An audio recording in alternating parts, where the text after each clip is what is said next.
Today we'll be talking about what it's like to never feel hungry again. Imagine if hunger were never a part of your life again. I don't mean wanting to eat or occasionally, you feeling the nudging urge to eat. That's normal physiology. I'm talking about that ravenous craving. That's I got to eat. Like I'm famished. Like I could eat an entire cow. You ever heard anybody say that? So welcome into another episode of the Fat Guy Podcast. I'm the Fat Guy. Most people call me Brett Mason. I'm glad that you're here today. I'm not a doctor. I don't have any medical training. I've done a lot of studying on metabolic syndrome, the metabolic process, insulin resistance, type 2 diabetes, and why we're all overweight and careening on a path towards the same deaths everybody else is careening towards. And with that in mind, you should always consult with a professional. You should consult with a doctor. You need medical advice. The only caveat to that is if you mention to your medical doctor that you want to try a ketogenic diet and they dismiss it out of hand without some really good medical reason that's specific to you, and there are a handful of people in the world who a ketogenic diet isn't right for, but it's a handful. And there's very specific medical reasons for that. And no, it's not that you're prone to heart disease. It's not that you have high blood pressure. It's not that you have kidney disease per se. These are a lot of questions that I've gotten and people have raised. First of all, you want to fix your high blood pressure. Keto is probably the best chance of that. You want to help your type 2 diabetes. Keto is the best way to do that. You want to lose weight. Keto is the best way to do that. Your kidneys are having problems dealing with what you eat. Keto is probably the best way to fix that. There's caveats to everything. Just make sure you have a competent doctor and not one that dismisses a ketogenic diet out of hand. I always find it interesting, and I mentioned this on a live video I did on my Facebook page, by the way, and you can follow me. If you want to follow my personal page, you can. It's Brett Mason, and you'll recognize it when you see it. And I would request that you just follow it and not friend me unless you just want to be friends, because you can see everything I post if you just follow me. And so, if you really want to be friends, that's fine. But my Fat Guy Podcast page is really one you should follow. I post articles and all the podcast links get posted there and all kind of stuff. That's Fat Guy Podcast. So you can add me on both if you'd like. My username across all social media is Fat Guy Podcast. So if you're trying to add me on Snapchat, which I highly recommend, I just posted what I ate today. I had Papa John's pizza. So people go, man, how'd you eat Papa John's pizza when you can't eat any carbs? Well, if you add me on Snapchat, you'll know because I just posted it. Fat Guy Podcast is my username there. It's my username on Instagram. It's my username on Facebook. It's my username on Twitter, whatever. So posted a video talking about this a little bit on Facebook. And, you really need to understand that sugar is the enemy. You need to understand that this tired, old, outdated 70s corrupted data that they use to talk about saturated fat causing heart disease is wrong. And you need to understand that working with your metabolism is the way to fix it. So if you have a broken metabolism, you have metabolic syndrome. It's a little bit deeper than just a broken metabolism. It's metabolic syndrome, which affects all kinds of stuff. It affects your pancreas, your liver, insulin sensitivity. You have problems with arteriosclerosis and heart disease. All these things are a part of that. So it's one big picture. But a ketogenic diet is definitely the way to go. That being said, I have to give that disclaimer because I'm not a doctor, and you should never interpret anything I say as medical advice. So I like to ask people, and I asked this question yesterday on the video that I did on the Facebook page. If you never were hungry again, especially never ravenous, let's say you were never ravenously hungry again, and you were only occasionally, hungry, do you think you could lose weight? And I think the obvious answer to that is yes. So the follow-up question is that something that's achievable? Is that something that's possible? Not only is it possible, everyone I've ever known that I've talked to that did a ketogenic diet, the people that I've helped do a ketogenic diet, and myself personally, have all experienced this. The hunger goes away. I remember when I started, talking to my buddy Jamie about it, and he was asking me some questions, and he dove in and started trying it. It was just a few days. He's like, man, the hunger's gone. The cravings are gone. It's crazy. So there's an adaptation phase, and for some people it's 3, 4, 5 days. Some people it's 7 or 8 days. Some people it's a couple of weeks.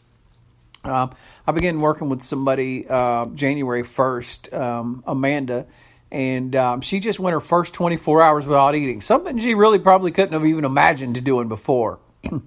And she just sent me a text message today because I followed up with her. I work with people that I work with personally. You know, you're going to be getting texts from me every day. You can text me any time of day. You can call me any time of day. I'm at your disposal 24/7. I'm committed to help people that work with me personally to achieve their goals. And if you want to do that, just shoot me a private message on Facebook. You can use the Fat Guy Podcast page to do that.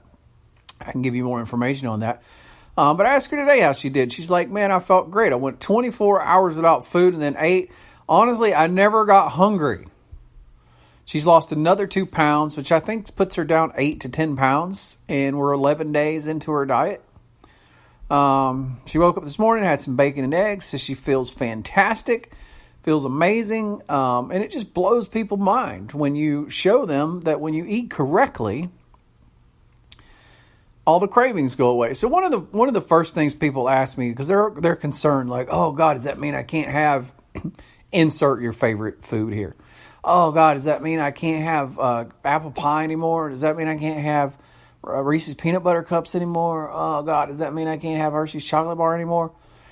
Well, it does mean that, but what you have to understand is you're not going to be craving that anymore. You're addicted to that. You're addicted to sugar, and when you have a sugar addiction, the more you eat it, the more it feeds the addiction. So it's very hard for you to picture now where you will be.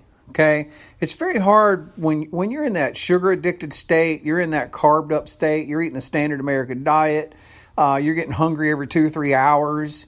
You know, you wake up hungry, you go to bed hungry. You know, when you're in that state, it's hard to envision a world that's different, but still just as good or better, really. See, people, it's funny to me, and I went through it too, so I'm by no means being judgmental on anybody else, but it's funny from my side now that I've been through it when I see other people, and they're so scared of giving up the Reese's Peanut Butter Cup, like they won't be happy anymore. Or they're so scared of giving up the, apple pie, or whatever their thing is, They're so scared of giving up the deep dish pizza. Everybody has their thing. Lasagna, I hear that one sometimes, or spaghetti, I hear that. Or biscuits and gravy. So all these things are scared. They're just terrified of giving it up because that is life as they know it. That is their life as they know it now. And those are the good things in their life. But I promise you that they're good to you because that's what you're used to. You will be used to something else. The cravings for carbs will be gone. The cravings for sugar will be gone. And there will be a new you. And the new you will like different things. Different things will bring you pleasure. So one of my favorite things to eat now, and I never thought it would be. First of all, I hated wings. I was never a wings eater. One of my favorite things to eat now is plain wings, unsauced wings, plain that are done well. Surprisingly, Papa John's does unsauced wings really well. They were really tender and juicy, and I just had some of those today, actually. Man, that is so delicious. God, I'm trying to think of some of the other things I really enjoy. I was talking to somebody about this yesterday because we were discussing burgers. I'm like, no, you still eat the burger, but you get you a nice patty, a nice big hamburger patty. You put you a layer of some good cheese on there, not highly processed cheese with tons of carbs in it, but some good real cheese that doesn't have any carbs in it. You get that on there, get you some mayo on there, get you some mustard on there, throw a little onion on there, throw a little tomato on there, you can put a little lettuce on top if you'd like. And it's good to go. Bacon, put you some strips of bacon on there. And I'm telling them, like, you don't understand. You don't understand how much flavor you're missing by eating the burger the regular way. I remember the first time that I tried the Bacon King from Burger King. And look, I don't highly recommend that you eat out at fast food places a lot. But, you can work it into a normal lifestyle like anybody else. Once or twice a week, if you have to stop by there, that's fine. But if you go order the Bacon King at Burger King and you tell them you want it with no bun, they'll give it to you in a box. Sometimes they don't. I went there one time and they gave me it in a full wrapper. Either way, you tell them you want it plain. So it comes out and it's just 2 pieces of meat. It's 2 pieces of cheese and it has bacon on top, and that's it. And I get the mayo and mustard on the side.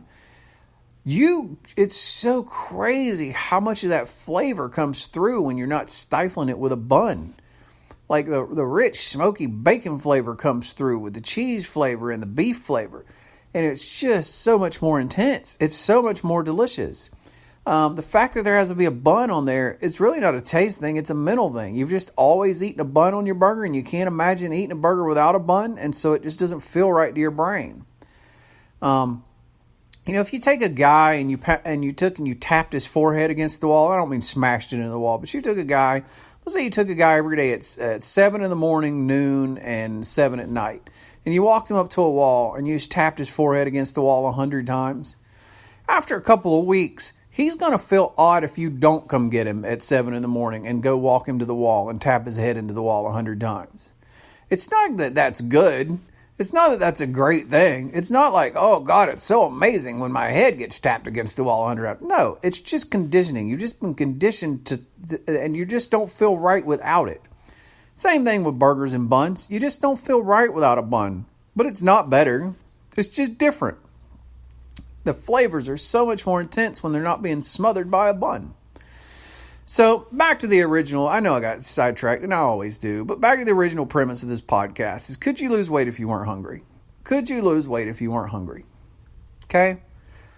The answer is obviously yes. Now, does that mean you're never going to want food again? No, it's not true at all. Look, I think about food a lot. I think about, I decided today what I wanted. I started thinking about it this morning. I was like, man, when I eat today, what do I want?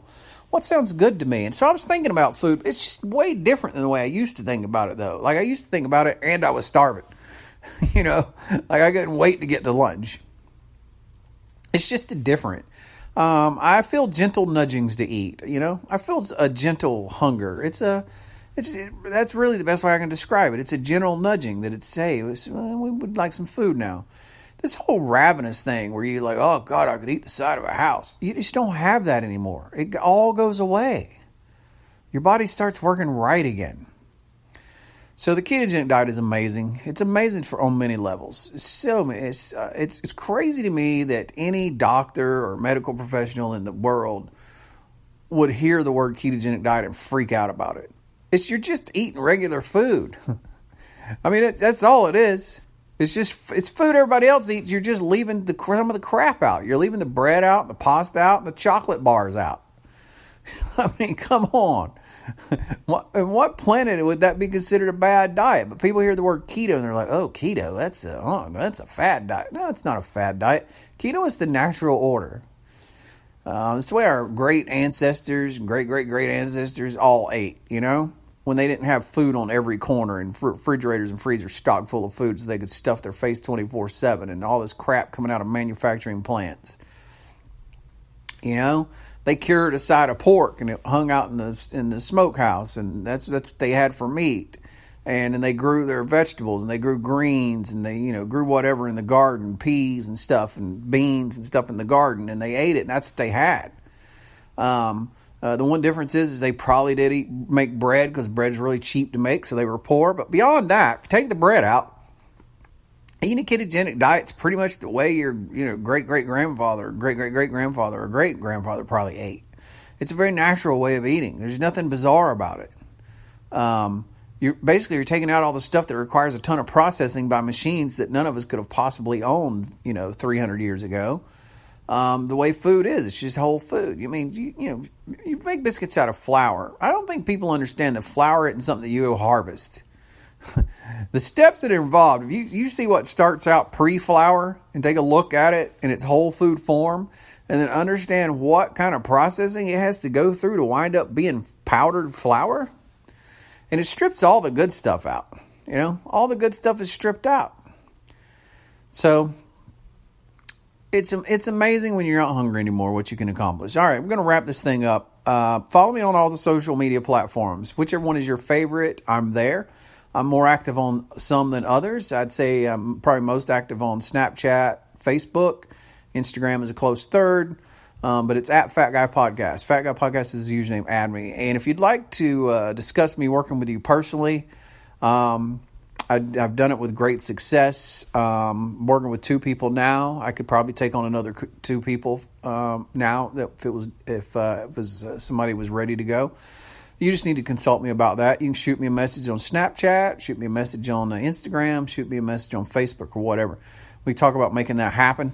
Make sure either way that you like and subscribe. I give out more than enough free information for you to do this diet on your own. This is just for people that either have tried and struggled and failed, or people are like, you know what, I want to do it right out of the gate, and I want to have somebody that's lost 125 pounds on my side.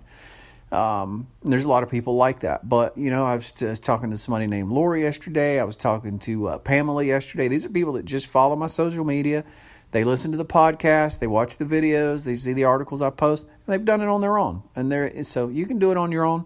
But if you want help, you want guaranteed success, or as close to guaranteed as you can get from somebody that's lost 125 pounds, I'm there for you. Just hit me up. We'll see what we can do. I really appreciate you listening. Share this on your social media. Share this. You have no idea whose life you may change. You have no idea somebody that's 100 pounds overweight right now, that because you share this, a year from now, they're 100 pounds lighter and they're living life. And you've helped to greatly reduce their risk of heart disease and stroke and type 2 diabetes and cancer and all those things. All right. Appreciate you guys. Thanks. Have a good one.